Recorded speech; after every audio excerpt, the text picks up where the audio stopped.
Chomsky, these two titans of progressive thought and activism, have had a public conversation. And for that reason, we're going to get right to it. For most of our listeners, he scarcely needs an introduction, but we're going to give him one anyway. David? Noam Chomsky is a political theorist and activist and professor of linguistics at MIT.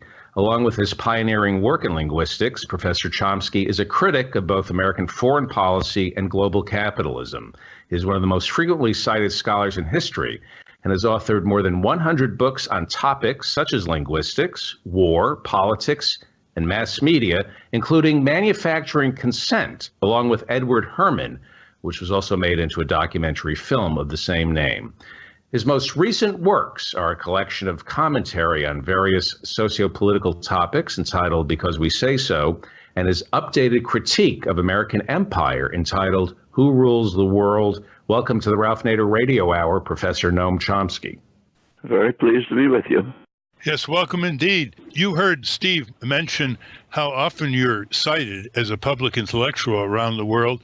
You go to auditoriums around the country and they're jammed, standing room only, from California to the East Coast. You've written dozens and dozens of books. You're one of the leading linguists of our generation. And I've always viewed you as a person who confronts propaganda with fact. And what's interesting in my questions there I'm about to ask is that when propaganda is institutionalized, it systematically obstructs the generation and distribution of factual knowledge, historical knowledge, contemporary events. So let me ask you a few quick questions here.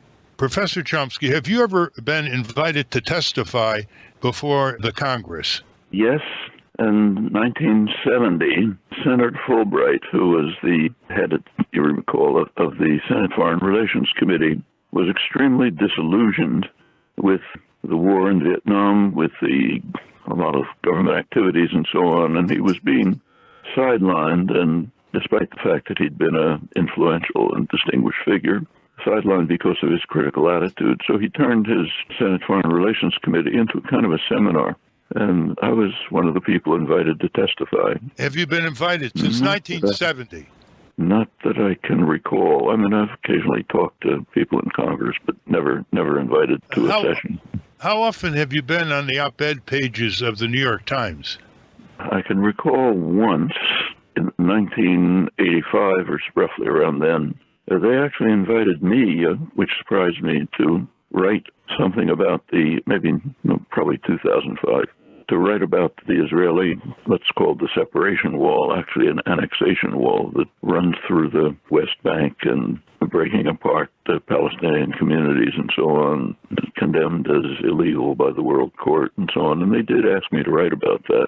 They may have I think they ran an excerpt from my testimony at the Fulbright Committee back in 1970. 1970, which is 46 years ago. The Sunday talk shows, NBC, Meet the Press, ABC, CBS, CNN, every week they have guests. Have you ever been on those shows? They cover topics that you've written intensively on. No, I've never been invited. Okay. How about NPR and PBS? Partially taxpayer supported, supposed to be more free-thinking and more tolerant. Have you been on NPR's programs or PBS, such as Charlie Rose or I've been on Charlie Rose 2 or 3 times. And I'm in Boston, there's a Boston outlet for NPR based on Boston University, and they have a discussion program in the morning, 10 o'clock in the morning. Tom Ashbrook, I've been on that a couple of times. I've had some funny experiences with them. I could tell you if you want, but pretty amusing. Well, for example, they used to have a program in their prime-time news program, All Things Considered. Some years ago at 5:25, they had maybe once a week or so, a 5-minute discussion with someone who had written a new book. And there's a lot of pressure, especially around Boston, because it's Boston-based, to have the station allow me to be on, and they're pretty resistant. But they once agreed. It was a book of mine. I think it was a book called Necessary Illusions, also about propaganda. And I did have the interview recorded with Robert Siegel. 5 o'clock, they announced that it would be played at 5:25. I got a call from the publisher telling me it's going to be played. I should tune in. I never listened. So I tuned in, and at 5:25, there was 5 minutes of music. Around 5:30, 5:31, I started getting phone calls from around the country asking what happened to the piece that was supposed to be on. I said I didn't know. I then got a call from the station manager in Washington who told me that she'd been getting calls and she didn't understand it because it was listed, so she didn't understand what happened. Later she called back saying, kind of embarrassed, saying that some top bigwig on the system had heard the announcement at 5 o'clock and had ordered it canceled. And she was pretty upset because it was over her head. Sort of went on from there. And there was one other case that was also quite amusing. During the first Gulf War, in 1990, the coverage was just uniform, like a totalitarian state. One position constantly mentioned over and over how horrible they are, how wonderful we are, the usual thing. And there was a little embarrassment that nothing else was being heard. So, in fact, for the first time ever, I was invited for a few minutes on the Lehrer show. I forget what it's called. News Hour. The News Hour. Yeah. And, in fact, there was a lot to say. But then there was pressure again on NPR to allow me to be on for 2.5 minutes to say something, to break 100% uniformity. And they did agree, but they recorded in advance and then told me it's going to have to be exactly 2 minutes and 30 seconds. So I carefully planned that, and first time I read it, it was 2 minutes and 36 seconds. So we had to redo it, and it was 2 minutes and 30 seconds, and then they made sure to vet it, so I would say exactly what was written. It wouldn't go off the text at all. It was quite funny in the station because the engineers in the back room were all laughing hysterically. They understood what was happening, but I did get on for 2 minutes and 30 seconds. You're hearing, listeners, what censorship is like in our country, and that any one of the former Bush-Cheney warmongers like Paul Wolfowitz and John Bolton and others have gotten far more press after they've left federal positions. In the New York Times, the Wall Street Journal, the Washington Post, op-ed pages, they've been on television, public television, NPR, and they have a record of false statements. They have a record of deception. They have a record of pursuing policies that are illegal under our Constitution, under international law, and under federal statutes, such as the criminal invasion of Iraq and other adventures around the world. Now, a society that operates in a way where propaganda is not only emanating from the major media, but it gets into our schools, the kind of courses are taught, the content of the history, is a society that's not going to be mobilized for its own survival, much less the survival of other countries whose dictators we have for decades supported to oppress their people. Now, our listeners are fairly familiar, Professor Chomsky, with your writings. I want to take it to the next step. We have empire here. We have both parties pursuing attacks, wars, subversions, drones, special forces, supporting, dividing, sectarian conflicts all over parts of Asia and Africa. And the question I want to ask you is, what do you think can start turning this around in terms of A, the citizenry, B, institutional turnarounds, maybe the Congress, C, electoral challenges from third parties or insurgent primary challenges like Bernie Sanders?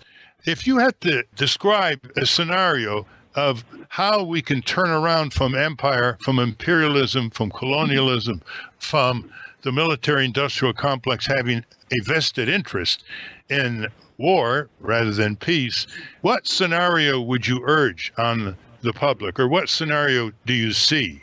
Well, I think the crucial word that you mentioned was citizenry. That underlies all of the options that you mentioned. electoral, third parties, lobbying, demonstrations, activism, and it can have an effect. It's happened over time. A lot of things wrong with the country. We agree on all of that, but there has been progress over the years. In some ways, it's a more civilized country than it was, say, 50 years ago. Actually, in many respects, like women's rights, gay rights, even opposition to aggression. The public activism did manage to, there's pretty good reason to believe that the mass demonstrations, 1969, about the Indochina War, may have actually averted a nuclear attack.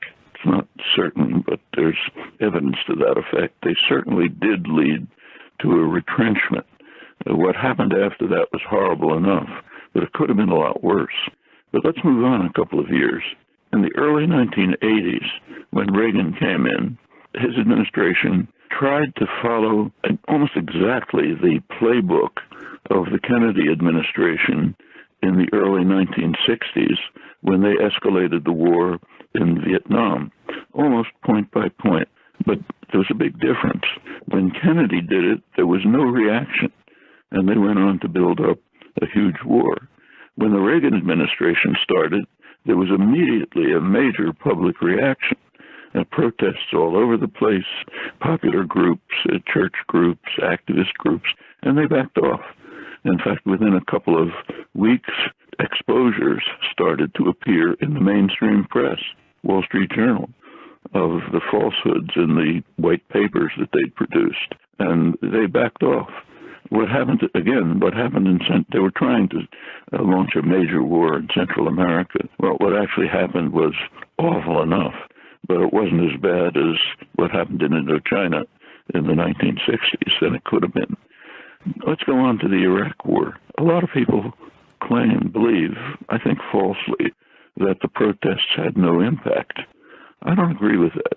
This is the first war in imperialist history that was massively protested before it was officially launched.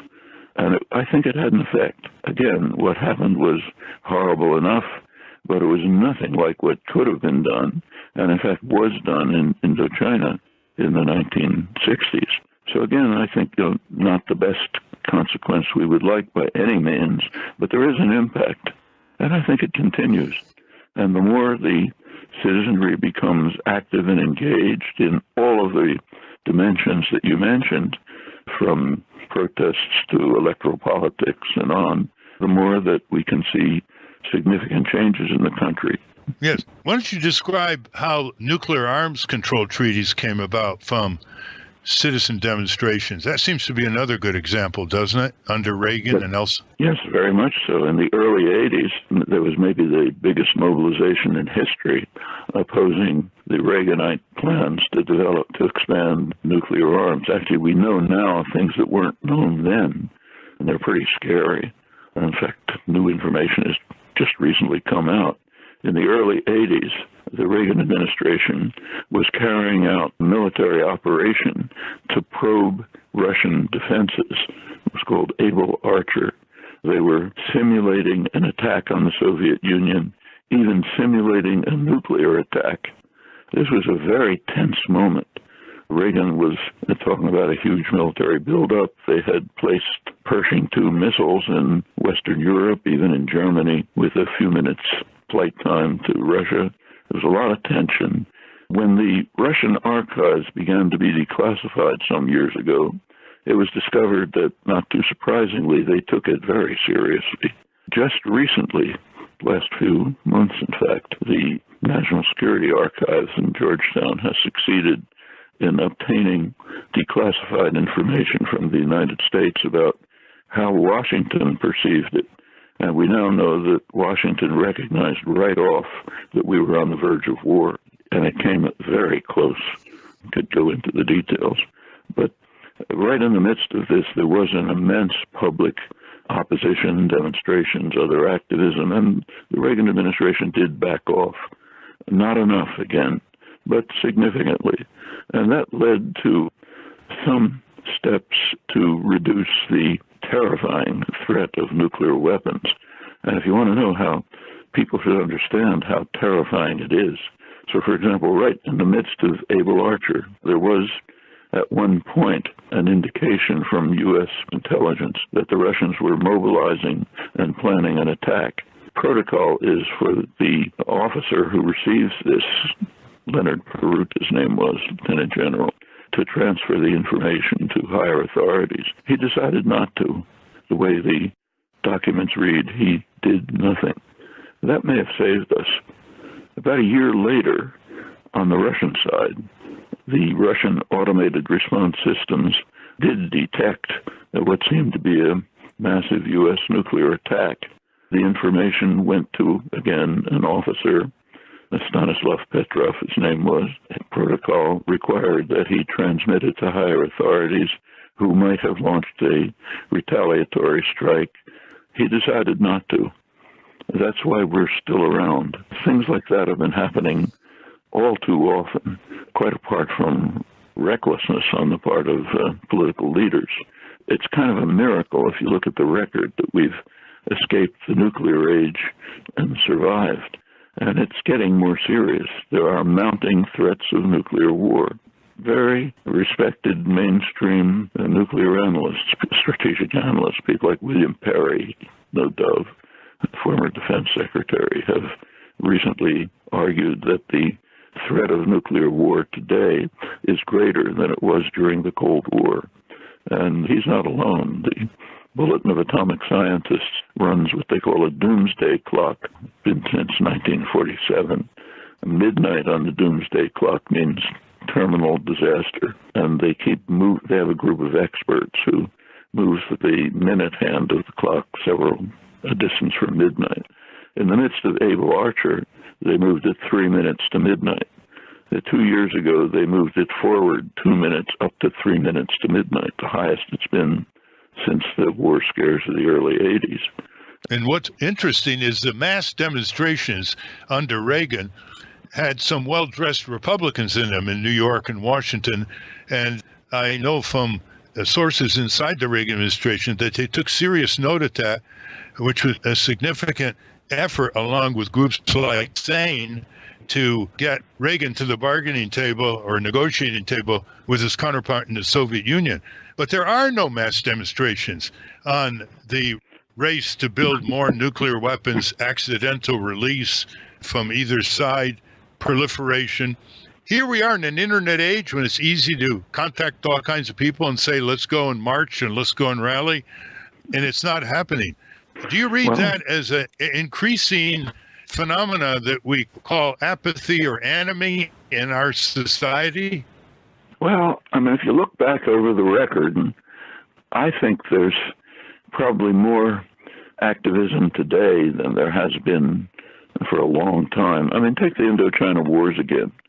The war really began to escalate in 1961, 62. That's when Kennedy ordered the U.S. Air Force to start bombing South Vietnam. South Vietnam was, of course, the main target of the attack. They did it under South Vietnamese markings, but it didn't fool anyone.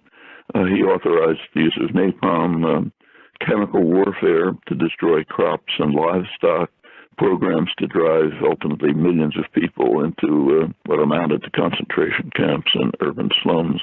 All of this was going on in the early 60s. And as you remember very well, there was no protest.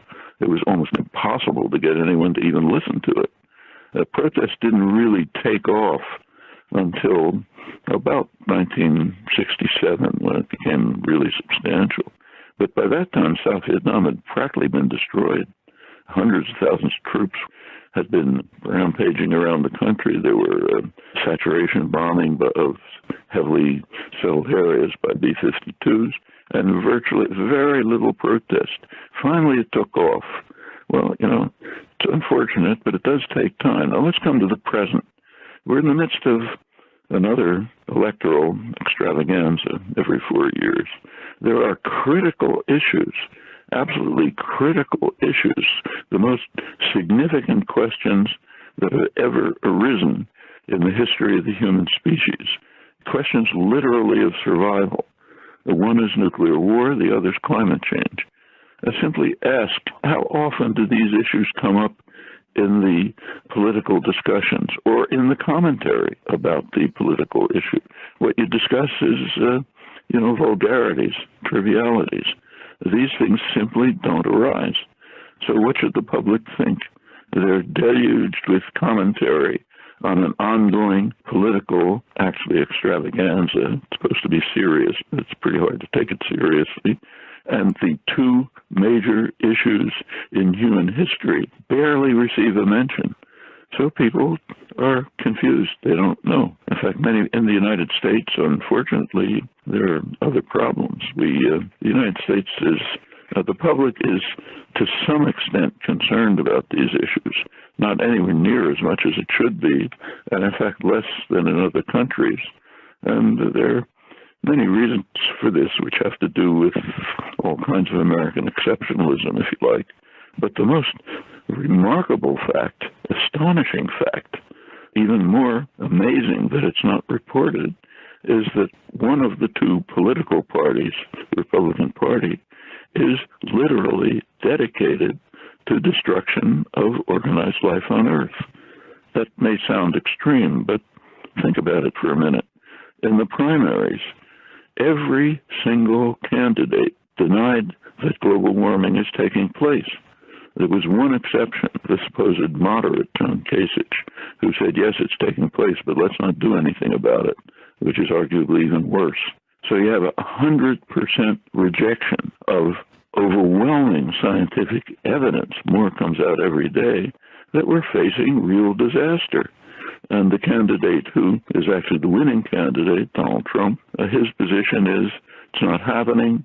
We should use more fossil fuels, more coal plants, eliminate regulations, refuse to tear up the Paris negotiations, which were at least something, refuse to support other developing countries that are trying to move sustainable energy, and in general, just race to the precipice as quickly as possible. Two things are utterly amazing. One is that it's happening. The second is that it's not mentioned. It's almost impossible to find words. Yeah. Well, this gets us back to the citizenry again. And I've often said if 1% of the citizens in congressional districts organized around a whole variety of issues, some of which you've just mentioned, and they're supported by a reasonable base of public opinion, a majority public opinion, that they could turn Congress around, regardless of the lobbyists on the other side. So you see Congress as pathetic now, it's gridlocked and all that. But under our Constitution, it's the most accessible and the most powerful instrument of democratic society that we have in our country. Why aren't commentators focusing more on laser beam mobilization in each congressional district? And it doesn't have to be that many people if it reflects what Abraham Lincoln called was the public sentiment on 535 members of Congress. Warren Buffett once said, there are only 535 members of Congress. We're 300 million people. Why can't we control it? Well, because 1,500 or so corporations have been able to maneuver it in other directions.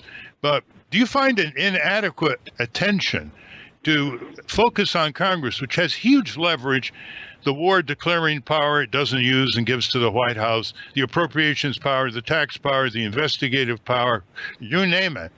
Why in progressive circles is there so much inattention to mobilizing in each congressional district around a major agenda to deal with all these momentums toward disaster and reverse them? Yeah, you're absolutely right.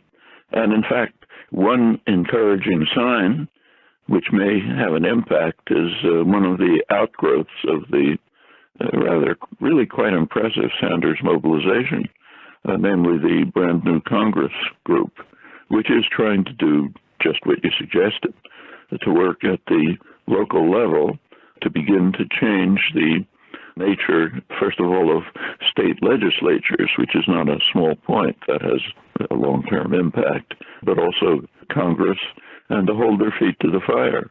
And it could be done. I mean, suppose Clinton gets elected. There are elements of her program which can be the basis for intensive popular mobilization. So take, say, the nuclear issue, which we were just discussing. I'm sure you saw a couple of days ago a leaked discussion with Clinton and a couple of strategic analysts and others, in which she did say, I don't know if she means it or not, but she said that we have to reconsider Obama's $1 trillion modernization program of nuclear weapons. And rather crucially, she came out against the most dangerous element of this modernization program, a new nuclear missile, which is quite dangerous because it can be scaled down to battlefield use of tactical nuclear weapons, which is a temptation for any commander in a time of conflict and could easily escalate to terminal nuclear war. Well, does she mean it? Who knows? She's a politician. She says what people want to hear. But popular mobilization could hold her feet to the fire, say, yes, we have to do this and more, and you better do it. And the same is true on other aspects of the formal democratic program. So calling for a public option in the health system. The health system is, of course, a total international scandal. You've amazing work on this over the years. And a majority of the population, for a long time, today as well, prefers to move to a system, here it's called single payer, something like Medicare for all, the kind of system that other developed societies have, with half the per capita costs that we have and mostly better outcomes. That's a majority of the population, even with virtually no articulate support. Yes. Well, okay. The Democratic program does call for a public option. Good. Hold their feet to the fire with mass mobilization and maybe push it through. The same with free tuition, same with the community health centers. One of the elements of the program is a shift to solar power, to renewable energy for all households within 4 years. Fine, make them do it. And the way to do it is mass popular activism. And I might add, a lot of left-right support for these. The forces of plutocracy always like to divide and rule. We're talking with Professor Chomsky at MIT, and they've done this for over 2,000 years, and so they focus on polarization and how divided left-right are, blue state, red state, on certain issues, certainly reproductive rights and gun control and school prayer. But on many transformational issues, some of which you've just mentioned, there's left-right support for higher minimum wage. There's left-right support for full Medicare for all. There's left-right support for more budgets to crack down on corporate crime, fraud, and abuse of taxpayers, consumers, and workers. There's more left-right support for a lot of consumer protection measures. Conservative families bleed too. They want their children to drink clean water and eat safe food and breathe clean air. So this is what I would add to your list, Professor Chomsky, a major national public works program to repair and upgrade America's public facilities, roads, bridges, public transit, public buildings, libraries, community health clinics, schools are in a state of disrepair and deferred maintenance. And if the people could mobilize to cut that bloated military budget and require the Pentagon to obey federal law, which has been violating since 1992, by not presenting an audited budget to the Government Accountability Office, the GAO of Congress, there could be a huge support base. I mean, look at in every community, you have labor, chamber of commerce, professionals, they all want to repair their community. That's a huge left-right support that can become redirecting the grotesque distortion of public budgets into military squandering and what President Eisenhower warned about, the military-industrial complex devouring the country. Eventually, all empires devour their countries, of course. So that's another one. Let me just move on to a big area of lawlessness. We're a country dedicated to the rule of law, and yet there is such massive corporate crime, massive official lawlessness, whether it's Wall Street, whether it's Wells Fargo more recently, whether it's military and foreign practices. You can make a list of measures that are illegal under federal law, state law, under our Constitution. We don't declare war from Congress anymore. The president decides who he wants to destroy, as the saying goes, as prosecutor, judge, jury, and executioner abroad. You've talked to Harvard Law School students and faculty from time to time. It's my alma mater. In 2011, John Brennan asked to speak to Harvard Law School. He was the national security advisor to Barack Obama in the White House. Now he's head of the CIA. And he delivered a speech almost an hour, which is online if you go to Harvard Law School, which asserted again and again that everything Barack Obama and his administration was doing overseas in terms of fighting terrorism was constitutional, legal, and in accord with international law, for which he got a powerful ovation by the assembled people, including the dean of the law school and other high officials, for which it was really a command performance to show up. A few months later, along with Bruce Fein, I went up there to try to rebut him.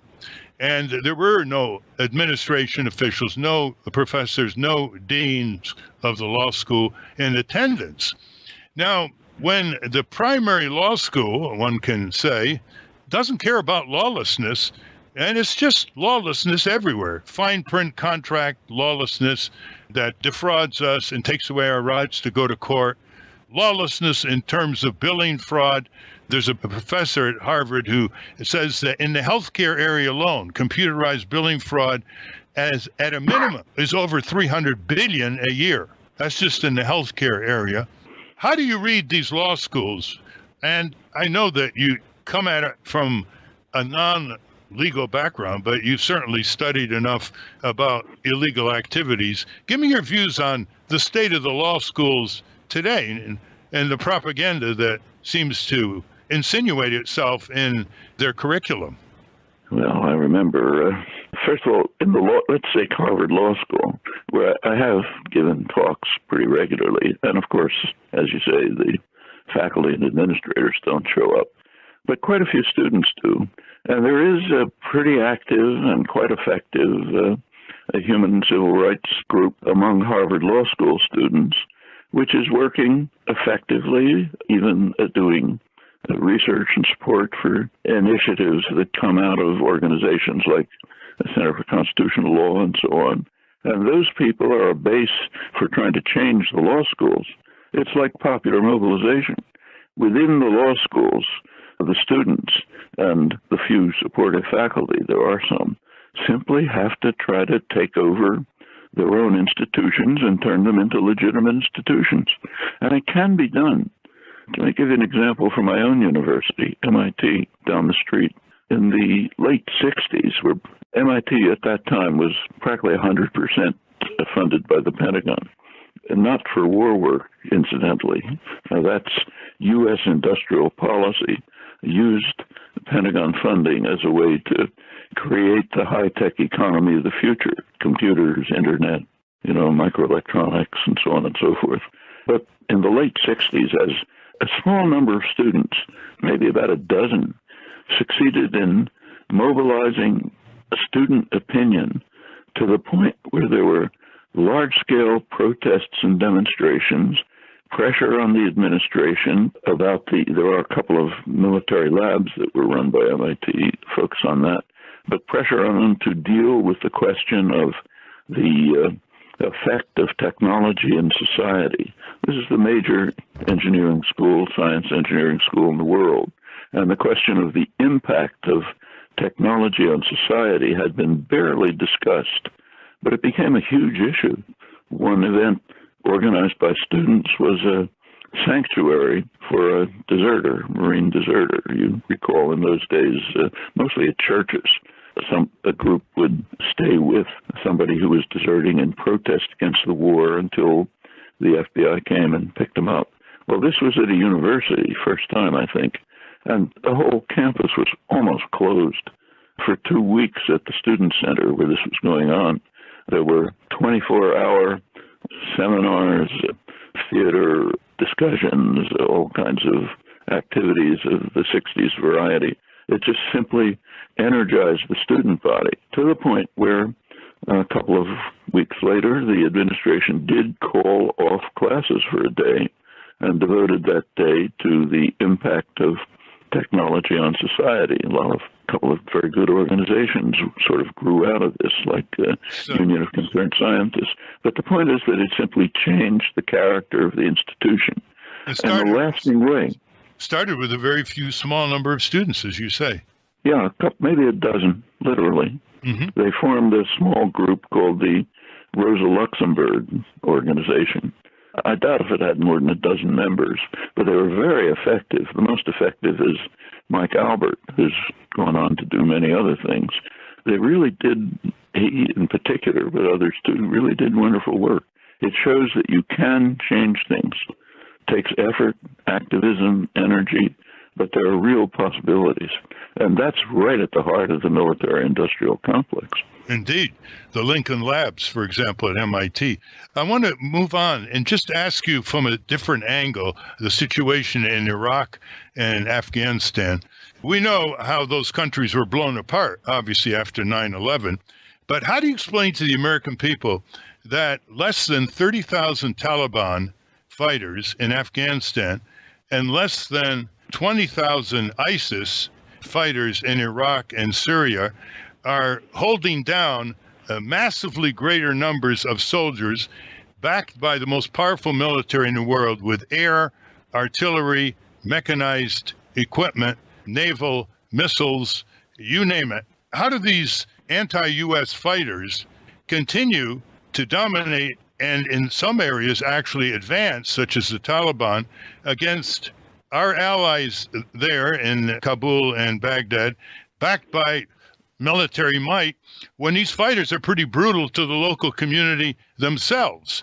Well, take ISIS in Iraq. And what happened when ISIS exploded in Iraq was, simply from a military point of view, almost unbelievable. There's a huge Iraqi army, hundreds of thousands of people, heavily armed, backed by the United States. A small number of guerrillas, a couple of thousand of them, simply drove out the entire army. What happened was almost indescribable. The generals fled, and after them the soldiers fled, leaving their equipment behind. And what it revealed was the total rot at the center of the society that the U.S. had been trying to construct. And I think something similar is true in the case of Afghanistan. Foreign imperial power, which comes in and batters the place with a sledgehammer, is not going to be likely to develop a functioning society which will be organized, committed to development and progress, and will easily fight off small guerrilla groups. They're going to collapse from inside. You look at Iraq, Basra, which is quite far from the fighting, and it could be something like Dubai. It's middle of a big oil-producing region, access to the sea, cut off from conflict, not much sectarian violence. It is so utterly enmeshed in corruption, brutality, disorganization that the place is falling apart. An outside imperial power, relying primarily on force, is not going to be able to establish functioning societies. The same thing seems to be happening in Libya after Hillary Clinton was so strong at the White House, overcoming Secretary of State of Defense Gates' opposition to toppling the Libyan regime. Now, just again, a few thousand ISIS-affiliated fighters and other sectarian struggles spilling over into many African countries. The point here is that people who don't like what we're doing around the world are learning valuable lessons of how to keep us occupied and throwing us into greater quagmires with poorly trained fighters, but very determined with Kalashnikovs and suicide belts against the most powerful mechanized modern army in the world, equipping the allies on our side in those countries. That is a very destabilizing message in the future, wouldn't you say? Yeah, in fact, as a number of analysts, serious analysts, have pointed out, Scott Atran, William Polk, others, it's almost as if we've been following the Al-Qaeda playbook, which is public, incidentally. They made public a long time ago, and ISIS picked it up and has a similar one. exactly what their strategy is. And it's as if we've been following it point by point, doing exactly what they want. They want us to be drawn into a major war against the entire Muslim world at great cost to ourselves, achieving nothing except more conflict and disaster. And pretty much that's what we've been doing. Take a look at the so-called war on terror. When Bush declared it in 2001, radical Islamic terror was localized in a small tribal area in the Afghan-Pakistan tribal borders. Where is it now? All over the world. Every time you hit it with a sledgehammer, it expands when you don't look at the roots of the problem. And unfortunately, the same is going to be true, almost certainly, with the current attacks on ISIS strongholds in Mosul and probably Raqqa in Syria. When you look at what's happened in the last couple of months, not so much the Iraqi army, but the Shia militias and whatever there is of Iraqi special forces and others have conquered the cities in Iraq of Ramadi and Fallujah, Sunni cities, and they left them a total wreck. Now, it's not reported much, but reporters like, say, Patrick Coburn, who actually go there, describe it as just devastated and disaster. And there are only 3,500 ISIS fighters in Mosul, and they're getting ready, the U.S. military and the Iraqi military, to attack them and defeat them and take down a city that has 1 million people who are going to be largely refugees. See, this is an extremely dangerous development in terms of our own foreign and military policy. In the time remaining, let's talk about Congress and the Israeli-Palestine issue. You've written many articles and books on that. We know that the U.S. government has given the Israeli government, which approaches the Palestinian people in a very militarized, occupied manner, a blank check that anytime AIPAC, the lobby here, wants congressional help, it can get 400 or more members of the House to sign on to resolutions, even while the Israeli military is slaughtering civilians in Gaza. How about this for a proposal? You've heard about the Daniel Abraham Center for Middle East Peace. They have put, just this year, 6 full-time ads in the New York Times with the very pictures of retired officials who used to head the Israeli FBI and the Israeli CIA, who are opposed to Prime Minister Netanyahu's policies, who want a more peaceful solution, a two-state solution, Israel and Palestine, and who think that the present trajectory of Israeli militarism is going to be disastrous for Israel. Now, why don't the pro-peace, pro-Palestinian groups in this country and in Israel, we have the newspaper Haaretz that writes a lot of sensible things with Gideon Levy and Amir Haas and others. We have the Civil Rights, Civil Liberties Group in Israel. We have Jewish Shalom. Yes. Shalom, Uri Avneri. That's right. We have Jewish Voices for Peace, which says it has over 150,000 supporters in this country. We have a majority of Jewish Americans who want a two-state solution. Why don't they go up to Congress and say, we want to have the former heads of Shin Bet and Mossad, who are very critical of the present Israeli government, come and testify before the Senate and the House and provide a different view and a different horizon whereby the U.S. can back off from getting into so much trouble in the Middle East with its proxy country. And AIPAC would not be able to block these high-level Israeli citizens who were heads of all these security groups and military groups, and there were former generals and former attorney generals in Israel who share the same view. Since 1948, there has never been a hearing in Congress reflecting the Jewish-Israeli peace movement or the many high officials in the Israeli government who have a different view as to how to make peace with the Palestinians for the long run. Can you explain how this obvious demonstration, 6 full-page ads in the New York Times by the Daniel Abraham Center for Middle East Peace, has not had any resonance? Well, you could ask a similar question about the American peace movement. Go back to what you were saying before. There was, during the Indochina Wars, worst crime since the Second World War, there were full-page ads constantly in the New York Times. How often were there Senate hearings that invited representatives of the peace movement, which was a huge popular movement? I mean, this is a dramatic disconnect between Congress and public opinion. Actually, that's been studied extensively in academic political science.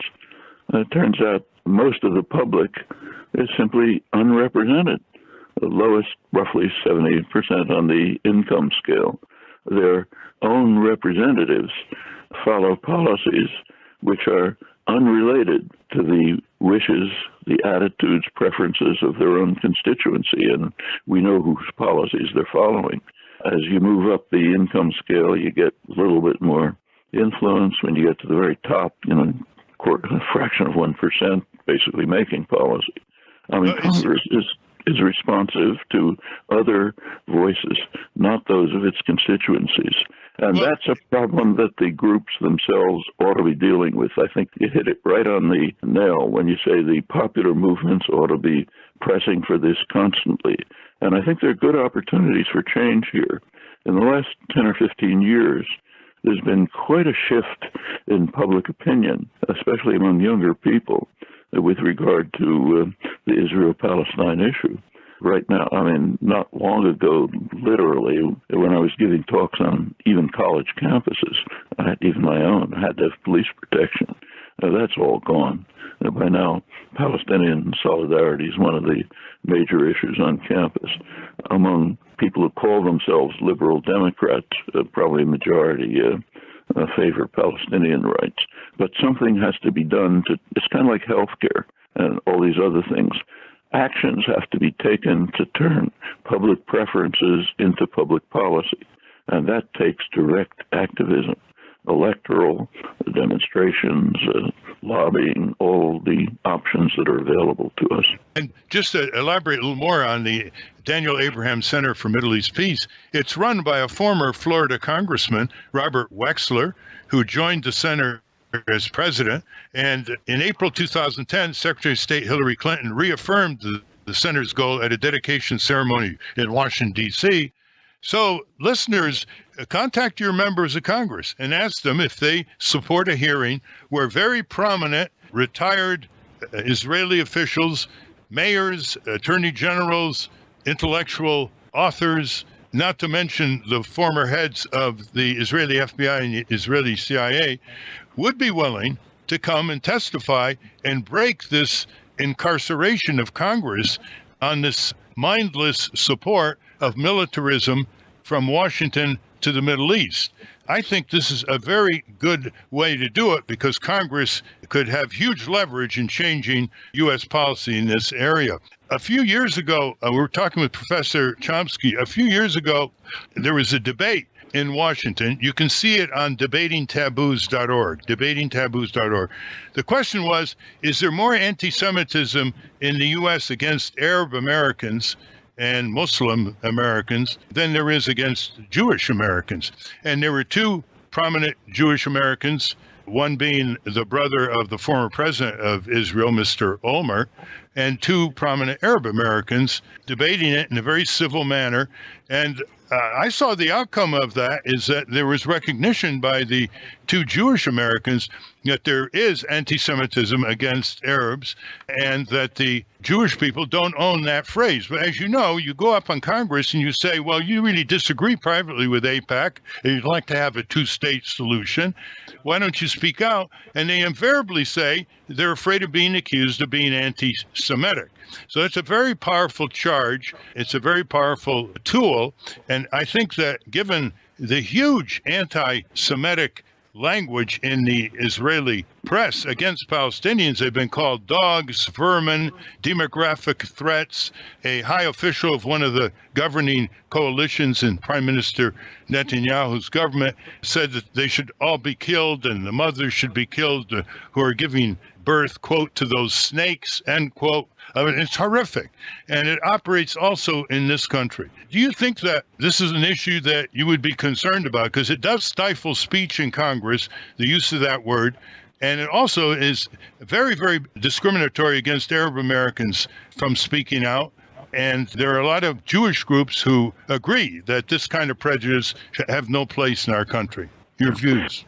Well, kind of a small point. The term anti-Semitism, contrary to its literal meaning, has come to be used to mean repression and antagonism to Jews, not Semites. So we're kind of stuck with the meaning of the term. But your point is exactly correct. The waving this flag to try to prevent discussion, that technique should be discredited and undermined, and it should be recognized that for a long time, racist attitudes towards Arab Americans are way beyond traditional anti-Semitism towards Jews. Didn't used to be like that. When I was growing up, anti-Semitism directed against Jews was quite real, some really awful effects. But by about the 1960s, that had changed substantially. The Jews are in many ways maybe the most privileged minority. And there's unacceptable remnants of anti-Semitic literature and activism, but they're kind of at the fringe. On the other hand, anti-Muslim prejudice and anti-Arab prejudice has been extreme for a long time and getting worse in many ways. That's a major issue, and yes, it should be brought to the fore. Incidentally, with the question of bringing Israeli officials and intellectuals, others, to testify in Congress, one might also ask, what about Americans who are active in trying to bring about peace and justice in the Middle East? Why aren't they allowed to testify? Exactly as in the case of the mass anti-war movement in the 60s, the huge popular mobilizations against the Central American atrocities, the mass public opposition to the Iraq War, which was huge even before it began. Congress has been pretty much immunized, as you mentioned much earlier in this discussion, from voices within the United States that are critical of establishment, the narrow establishment political. Yes. I mean, how often have you been asked to testify on these things? Not very often, but you're exactly right. In the run-up to the drumbeat for war in Iraq, the 9 months before the March 2003 invasion, there were over 300 retired high officials, generals, admirals, former heads of the NSA, CIA officials, leading diplomats, retired, who spoke out, wrote out, petitioned against Bush Cheney from going to war in Iraq.